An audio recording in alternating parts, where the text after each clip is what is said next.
من كان يرجو لقاء الله فإن أجل الله لآت وهو السميع العليم. Baik.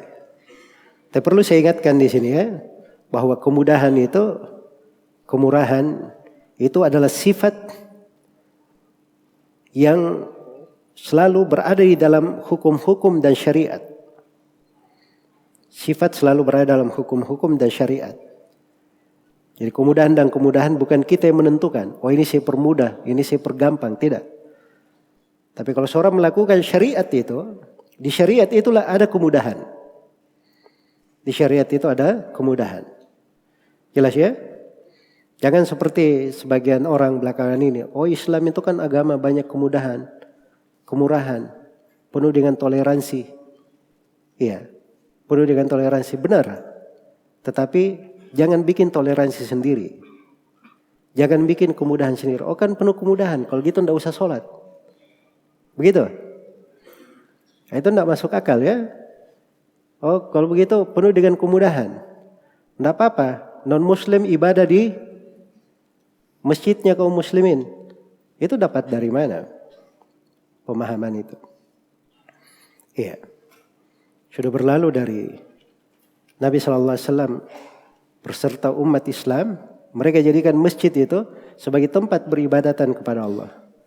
Nah, Allah berfirman, wa annal masajida lillah fala tad'u ma'allahi ahadan. Sesungguhnya masjid-masjid itu milik Allah. Jangan kalian beribadah kepada siapapun selain daripada Allah. Jadi tidak boleh di dalam masjid ada ibadah kepada selain Allah. Yang boleh di masjid itu terkait dengan non-muslim, boleh dia masuk ke masjid non-muslim, gak ada masalah. Dia ada keperluan masuk ke masjid, atau tidur di masjid, atau dijamu di masjid, beristirahat di masjid, itu boleh saja. Karena Thumamah bin Uthal ketika dia ditangkap oleh Nabi masih kafir, diikatnya di mana? Diikatnya di masjid. Dan Nabi SAW menerima tamu-tamu beliau di masjid. Menerima orang-orang non-muslim dan beliau di masjid. Jelas ya? Kalau hal yang seperti itu masuk di bab mubah. Ya. Tidak dipermasalahkan. Tapi non-muslim ibadah di masjid itu adalah hal yang dimaklumi akan keharamannya. Jelas ya? Dia melakukan kesyirikan kepada Allah, kekufuran kepada Allah di masjid, itu dilarang.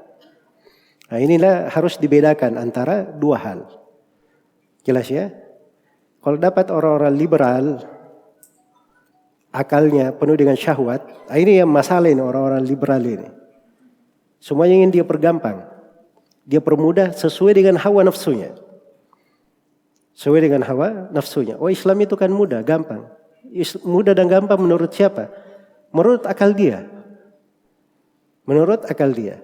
Kalau ditanya apa dalil, nggak bisa menyebut dalil. Kalaupun ada dalil dia sebut, oh itu katanya Nabi pernah terima orang Nasara, mereka melakukan misa di masjid. Dari mana dapat riwayat?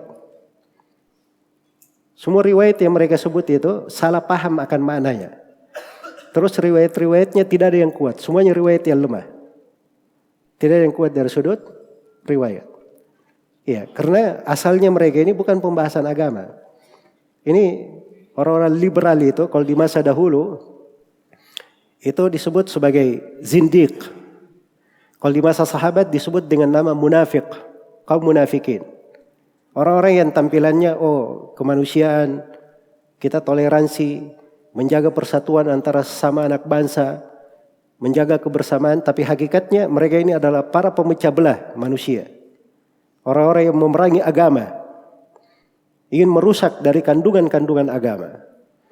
Jadi harus dipahami orang-orang yang seperti itu. Karena seorang muslim, kalau dia tahu keislaman, dia bisa membedakan antara orang yang mengadakan perbaikan dan orang yang mengadakan kerusakan.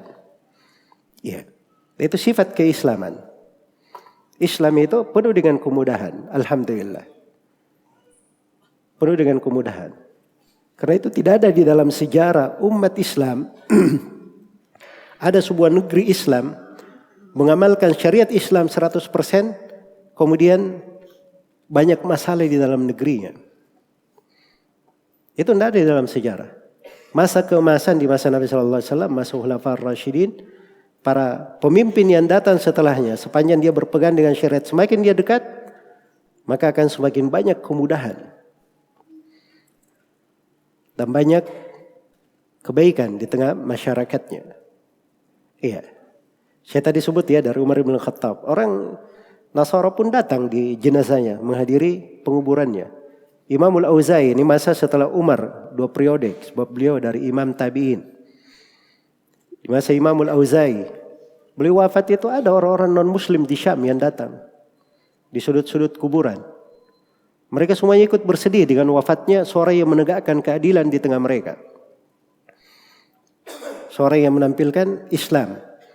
Nah, itulah Islam yang baik. Cuman memang di masa sekarang ini ada orang-orang yang menampilkan Islam dengan bahasa-bahasa yang gak bagus. Nah, itu perlu juga kita waspadai. Nah, ini yang menjadi bumerang ya. Karena kaum munafikin yang satu ini itu akan mencari celah dari orang-orang yang jatuh. Kadang dia tergelincir orang-orang ini. Kadang kurang pemahaman agama. Kadang bukan ahli agama tapi berani bicara. Masalah agama bukan pada tempatnya.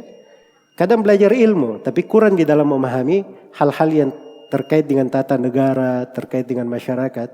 Akhirnya dimanfaatkan ya oleh sebagian kaum munafikin ini. Terjadilah hal-hal yang tidak baik di tengah umat Islam. Jelas ya? Karena itu seorang muslim, kalau dia adalah seorang yang belajar agama, maka dia tahu bahwa Islam itu mengumpulkan 2 hal. Al-Hanifiyah dan As-Samha. Ada kelurusan jalan dan ada kemudahan, kemurahan.